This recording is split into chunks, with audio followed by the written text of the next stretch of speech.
I need a little help here. Why do they let Whitaker look after these patients? That is the issue. I don't blame him anymore. Hello, welcome back to the channel. My name's Ed, your friendly neighbourhood emergency doctor. And I know it's been a while, but I really wanted to finish my look at the Pitt because I know the new season is out in a couple of months. So let's dive in to episode 5. Is that labs? No indication, normal vitals, normal neuro exam. Dude just dropped, no warning. What's open? Okay, so first up, our first case, we have a seizure that's happened out in the waiting room. And we've seen how crowded the waiting room is from the previous episodes, you know, full of sick and frail people. And it is such a faff to get a patient like this onto a trolley in that environment and into the resus space. And I think that's a bit of a missed opportunity because that would have been a really interesting thing to see. So usually patients like this have had a possible first seizure or someone with known epilepsy or non-epileptic seizures who has had an increase in their seizure activity. And more often than not, by the time they arrive in the hospital, they've made a full recovery and they're in the waiting room to be assessed to see if there's a cause for either their first seizure or their increase in usual seizures. Seizure in chairs. Thank you. How is it out there? Chaos. We're never gonna catch up. Lorazepam's on board. I still find seizures unnerving because they are so striking to see. So I can only imagine how friends and family and the general public feel when they see one. But actually, the initial management here is super simple. We start a timer because a lot of the management is driven by timings. We give high flow oxygen and ensure the patient has a good airway. So that may mean putting them in the recovery position to stop sort of secretions going into their throat. We check their blood glucose because low blood sugar is a quickly reversible cause of seizures. Lorazepam's on board. Most seizures will terminate on their own after a few seconds or a couple minutes. But if they don't, as they mentioned here, the first medications we give is lorazepam to try and terminate the seizure. This works something like 75% of the time. And if it doesn't, we can repeat it again in 5 minutes. Ordering CBC, CMP, and a straight cath for urine tox. Yeah, okay. Listing out the bloods he's ordering, that's a bit unnecessary because it kind of goes without saying. So this is very much for the audience's benefit. And the reason they're ordering these bloods is they're looking for a cause for the seizures. So infection, electrolyte abnormality, that type of thing. Drugs and drug withdrawal are also on your list of differentials. You also want to do a CT head, particularly if this is the patient's first seizure, to make sure there isn't something like a bleed on the brain or a mass in the brain. Pushing the second 4. If this doesn't work, we need to prep Keppra. No, we'll give more lorazepam. It's already ordered. He's already had 8 milligrams. He'll stop breathing. Then we'll intubate some. Yeah, she is not wrong. So the guideline, I mean, let's look it up here. So lorazepam twice, then levetiracetam. So the generic name for Keppra. So Dr. Santos is right. This is really what they should be following. About 4 minutes ago, he started seizing in chairs. He's already had 8 of lorazepam. I want to move on to Keppra, but Dr. Langdon disagrees. Just want to try another 2 milligrams. Okay, so it's only been 4 minutes and he's already had the second dose of lorazepam. So they are going pretty speedy with the medications here. So maybe this is a US thing. And yeah, if we look here, it's even mentioned as a common mistake that doctors go too fast with the meds before they have time to work. The reason for that is it can take a few minutes for each lorazepam dose to take its effect. But they're basically doing the right thing here, but maybe a bit too quick. Although, as we said, to be fair, this may be a US thing, or sometimes hospitals have their own protocols, or maybe it is just like this for TV. But one thing I do not like is the patient's airway here. It's making me super nervous. So they should be on their side in the recovery position because look at all of those secretions. We do not want them going down the back of the throat and occluding the airway. He should also be on a high flow, non-rebreathe oxygen mask to deliver a lot more oxygen than the nasal cannula he has here. Call respiratory. I'm setting up an intubation chair. Which he won't need. Dr. Santos, what is the definition of status epilepticus? Okay, classic med school question. So status epilepticus is where you have a seizure that lasts more than 5 minutes, or a seizure where you haven't fully recovered from the other seizure. So after you have a seizure, you have a period where you're post-ictal, which is where you're more confused and drowsy, and this typically lasts around 30 minutes. And you have another seizure before you're fully recovered from that, then that also fulfills the definition. Seizure lasting more than 5 minutes, or at least 2 seizures without full recovery in between. Excellent. Nailed it. Both passed that standard question. Yeah, and it's very much a medical emergency, one that is pretty scary to witness as a doctor, as people can die from it if you don't manage to terminate the seizure. So all this seizure activity makes you very acidotic, so very acid in your blood, and you can become very hypoxic too, so low oxygen. And these two things can pretty much damage any part of your body. Your brain can give you cardiac arrhythmias, can give you pulmonary edema, so fluid on the lungs, and can make you very hyperthermic too, so extremely hot from all that muscle jerking. Between. Excellent. Seizure activity has stopped. Also excellent. Very good. So luckily for this guy, the lorazepam ends up terminating his seizure. Now we go on biking trips. Oh, whoa, oh, oh, do something, man. Dude. Classic Whittaker. I like how he's the slapstick comic relief of the show, because there are always funny moments in medicine. You know, we've either had them to ourselves or experienced them amongst our colleagues. And we deal with bodily fluids, so occasionally stuff like this is going to happen. Luckily, I've never had anything on my face before, although last week I had to irrigate a nurse's eye who, whilst changing a patient, got some projectile poo on her face. So not too dissimilar to this. Blood in the eye or mouth, though, that's a trip to occupational health. Put this BP cuff on to stop the bleeding. A little forward. Here we go. All right, you can let go. Yeah. Cool. Nice little use of a blood pressure cuff there. With the amount of blood spurt we saw, yeah, that's a technical term, from that blood vessel, it's going to be from an artery. And so for a tourniquet to stop arterial bleeding, it's going to have to be on pretty darn tight and therefore painful. So using a cuff is probably the most comfortable thing they could use. Let's set up a suture tray with 3/0 nylon. Okay, a pinprick and some burning. Doc, can you...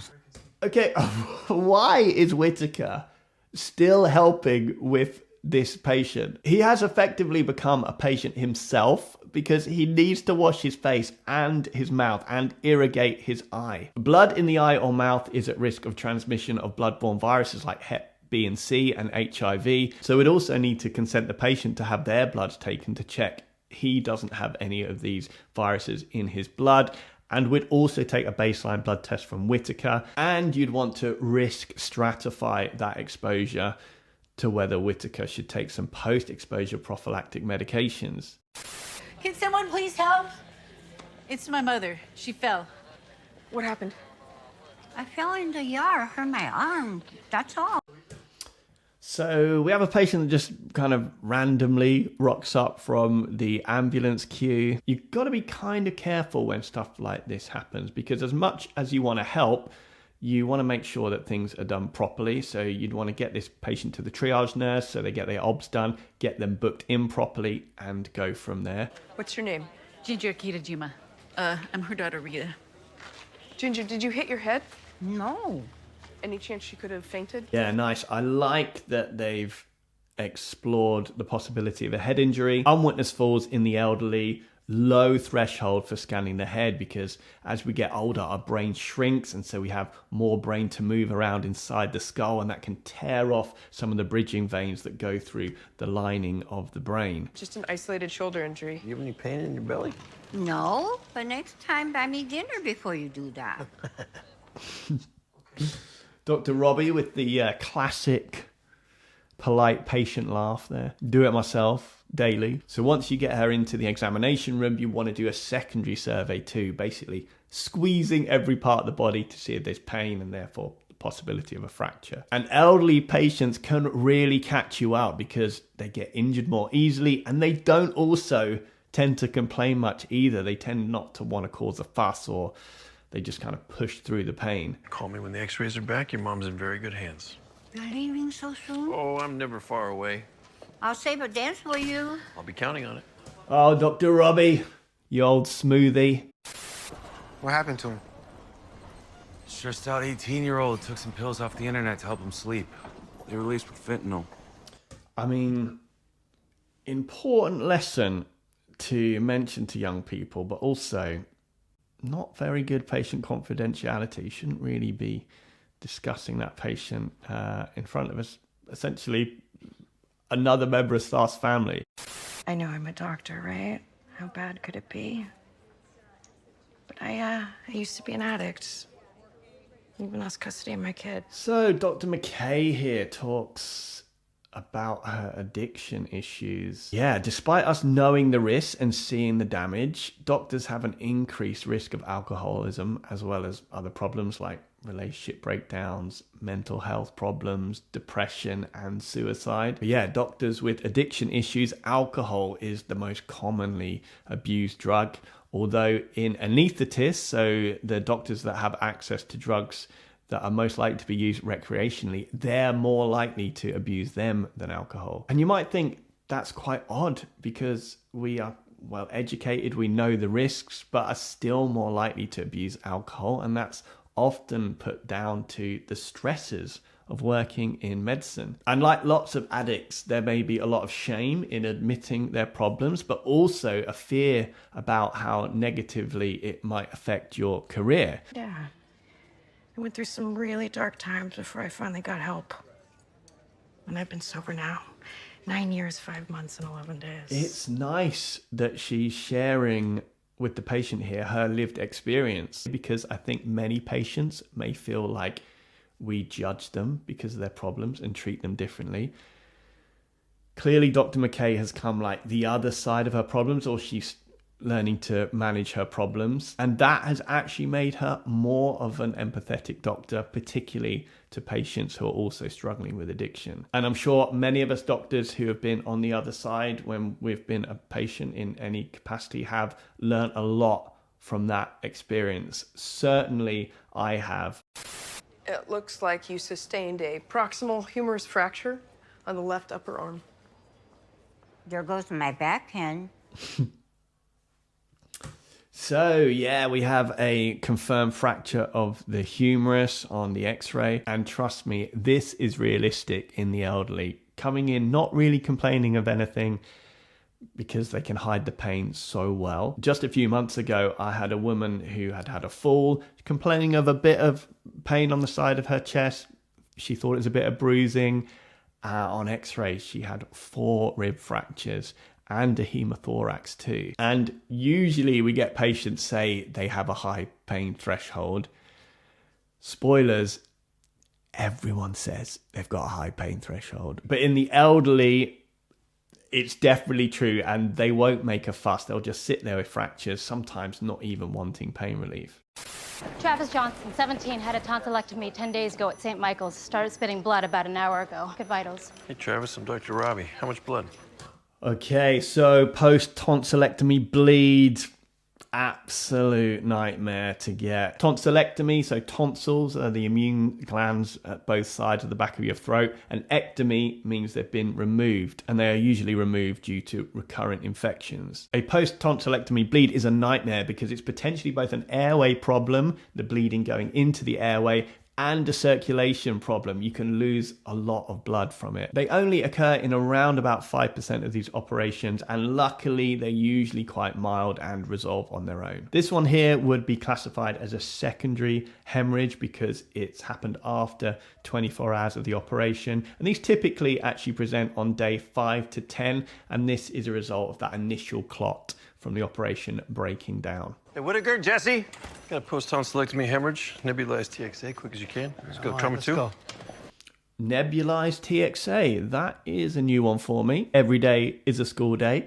So TXA, or tranexamic acid, is a medication that stops your body from breaking down clots. So it allows clots to form more easily. Hence, it's used in a variety of bleeds. I've not heard of it nebulized before, so this is where we turn liquid drugs into a fine mist so we can get them into the respiratory system. Typically, we see this in drugs like salbutamol that are used in asthma and COPD. Looking at the guideline here, so yeah, we do give TXA, but it's typically given as an IV. But yeah, no reason to think nebulized isn't a thing somewhere. Also, super important, notice on the guideline here, top of this section, 2 wide bore cannula. Very important, because one of the issues is a potential hemorrhage. So any patient with a bleeding risk, we always want 2 cannulas, because if they suddenly start bleeding, their veins are going to collapse, meaning it's going to be very difficult for us to get a second cannula, which can be a lifeline to be able to resuscitate the patient. So that's why we want to do it early. So this can go south pretty quickly. You up for it? Well, I can. Of course you are. Absolutely right. As we said, potential airway issue, potential circulation issue on a TV show with Whitaker involved. I think it's going to go south pretty darn quickly. Hey, any medical problems? No, just a ton of strep. That's why I had the surgery. You take aspirin? Any other medications? Yeah, I really like this, doing the basics well. Very important to get a quick history and make sure the patient doesn't have any medical problems or take any medications. It is less likely in a young patient, but it's so dangerous to assume, because if he's on something like a blood thinner, you'd want to know what it is and you could potentially reverse it. To fix another hospital's problem. Don't worry about it, though. I'll talk to my attending. Oh, shit! I need a little help here!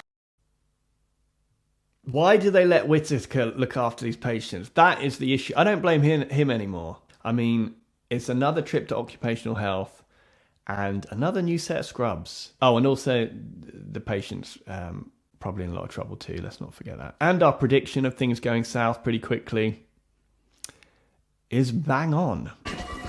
Yank our sponge stick. You were stable, then it just opened. Hold the blood bank. 2 units. Hold blood. Get a second line. Get a second line. Only at this point. What did we say, guys? Best to get that access early, exactly as we said. Now everything is more frantic, more stressful, and the patient's veins have likely shut down, meaning it's harder to get the access to. Simple things like this can really make the difference between life and death. Tacky to 120, his sats are down to 90%. Okay, get a high-flow nasal cannula, 100 of ketamine, set up the glide scope. So they're having to intubate this patient now. So not only do we have a circulation issue with that blood loss, the bleeding is going into the airway and the patient's sats are dropping. So they're going to do a rapid sequence induction. So the fastest way to put him under and get a tube in the throat and secure that airway. Let's lie him down. Keep pressure on the scab. Nothing but blood. This is going to be extremely difficult to intubate. First of all, it's an emergency, so no time to plan and get everything ready or to pre-oxygenate the patient. And secondly, all that ongoing bleeding is going to make it very difficult to see and place the tube. Hold on, I'm going in blind with the bougie. I might be able to feel the tracheal rings. And I might have a 3-way with Madonna. Move. This whole thing here just looks extremely realistic and a real scary situation. We have a can't intubate, can't ventilate scenario.